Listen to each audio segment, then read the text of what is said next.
네, 김영환입니다. 같이 말씀 묵상하겠습니다.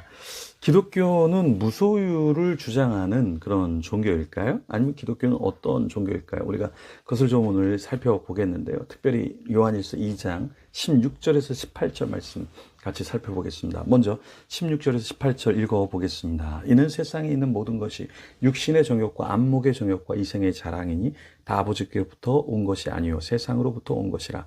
이 세상도 그 정욕도 지나가되 오직 하나님의 뜻을 행하는 자는 영원히 거하느니라. 아이들아, 지금은 마지막 때라. 적 그리스도가 오리라는 말을 너희가 들은 것과 같이 지금도 많은 적 그리스도가 일어났으니 그러므로 우리가 마지막 때인 줄 아노라. 자, 성경에서 조심해야 될 것이 있다라고 말하죠. 그것이 육신의 정욕, 안목의 정욕, 이생의 자랑이다, 이렇게 말을 하는데요. 고욱하는 목사님이 세 가지를 조심해라, 이렇게 이야기를 하셨어요. 근데 어떤 내용입니까? 삼허라는 것인데요. 허수, 허상, 그리고 허세, 이것을 조심하라고 이야기하셨습니다. 이 말은 무엇이냐면, 목회를 해도 또 평신도로 우리가 세상을 살아가도 우리에게 끊임없는 유혹이 온다라는 것이죠. 네, 시험에는 세 가지가 있죠. 우리를 테스트하는 그런 시험이 있고 또 시련이 있어요. 우리를 어렵게 해서 그 시련의 테스트가, 시험이 우리에게 또 있습니다. 또 하나는 뭐냐면 유혹이라는 거죠. 세상이 계속해서 우리를 유혹해서 넘어지게 만든다라는 것입니다. 이 유혹은 선교사님들도 넘어질 수 있고 목회자들도 충분히 넘어질 수 있는 게 유혹이죠. 그렇다면 우리가 어떻게 이 유혹을 이길 수가 있을까요? 그러니까 성령 충만이라는 것이 필요하다. 우리가 성령 하나님으로 가득 채워지면 배가 고프지 않잖아요. 그러니까 왜 우리가 유혹에 빠지고 왜 우리가 넘어질까요? 배가 고프니까, 영적으로 채워지지 않으니까 무언가를 잡아서 넣다 보니까 사탄의 그 함정에 빠져 버리는 거죠. 수많은 목회자들이, 지도자들이 넘어지고 있습니다. 왜 그럴까요? 허겁지겁 배가 고픈 상태에서 무엇인가 탐욕적으로 먹기 때문에 그런 것이죠. 여러분, 물고기는 물을 먹고 그 안에 배에다가 다 물을 채우면 죽겠죠. 물 속에 있지만 절대 모든 바닷물을 다 자기의 배에 채우지 않습니다. 그렇죠? 물을 가져와서 어떻게 합니까? 다시 뱉어내죠. 물고기의 적은 사실은 물이 될 수 있다. 성도인 우리도 마찬가지입니다. 새 속의 물을 우리 안에 계속해서 집어넣으면 우리는 어떻게 될까요? 성도가 아니라 세상이 내 안에 들어와서 나도 세상과 별반 다를 바 없는 존재로 영적으로 죽을 수 있다라는 것이죠. 한 신학생이 제가 유학하던 도시 밴쿠버에 왔습니다. 그리고서는 너무 신기한 문화들을 체험하고 재밌어 하는 거예요. 그래서 게이바도 가보고 도박하는 데도 가보고 술 마시는 데도 가보고. 네, 신학생인데 세상이 너무 화려하고 재밌어 보이는 거예요. 그 안에 그것을 자꾸 집어넣으니까 나중에 어떻게 됩니까? 교회도 못 나오더라고요. 교회 나와도 이게 잠을 자는 건지 말씀을 듣는 건지 눈동자가 풀려 있더라고요. 여러분, 세상의 유혹이 우리 속에 들어오면 눈동자가 흐릿흐릿합니다. 그래서 중독자나 우울자를 상담해 보면 그 상태를 알 수 있는데요. 대부분 눈동자에 초점이 없어요. 뭘 해야 될지를 몰라요. 방향성이 없다라는 거예요. 세상에 빠져서 살면 우리는 그런 존재가 된다.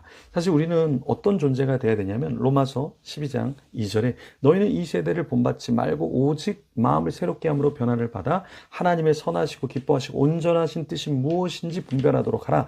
그래서 우리가 이 땅에서 분별을 해야 되는데 분별할 수 있는 눈이 없는 거죠. 왜? 세상에 눈이 멀어버리니까 분별할 수 없는 거예요. 그래서 이게 맞는지 틀리는지도 잘 모르는 거예요.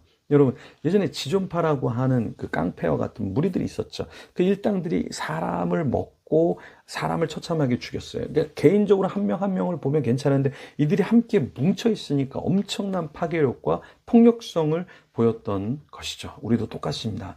우리도 주님과 함께 붙어 있지 않고 주님으로 충만하지 않으면 세상의 육신의 정욕과 이생의 자랑과 안목의 정욕이 우리를 다 삼켜 버리게 된다라는 겁니다. 여러분, 우리가 육신의 정욕, 안목의 정욕, 이생의 자랑, 이것을 어떻게 멀리할 수 있을까요? 이는 세상에 있는 모든 것이 육신의 정욕과 안목의 정욕과 이생의 자랑이니 다 아버지께로부터 쫓아온 것이 아니요 세상으로 쫓아온 것이라. 이 말씀을 우리가 기억해야 하겠죠. 이 세상의 정욕도 다 지나간다. 근데 오직 남는 건 무엇이다?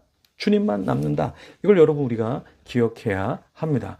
기독교는 무소유가 아니에요. 사실은 네, 법정 스님이 책을 썼죠. 무소유란 책을 썼죠. 그런데 이 법도를 따르면서 불교의 도를 따르면서 깨우친 것이 무엇이었냐면 사실은 내가 무언가를 욕심을 내지 않는 것인데 들에 폈던 그 꽃을 놓지 못하고 계속해서 그것을 생각하니까 결국에 자신이 돌을 닦을 수 없는 지경에 이르렀다라는 것을 깨우치면서 그 이야기가 펼쳐지죠.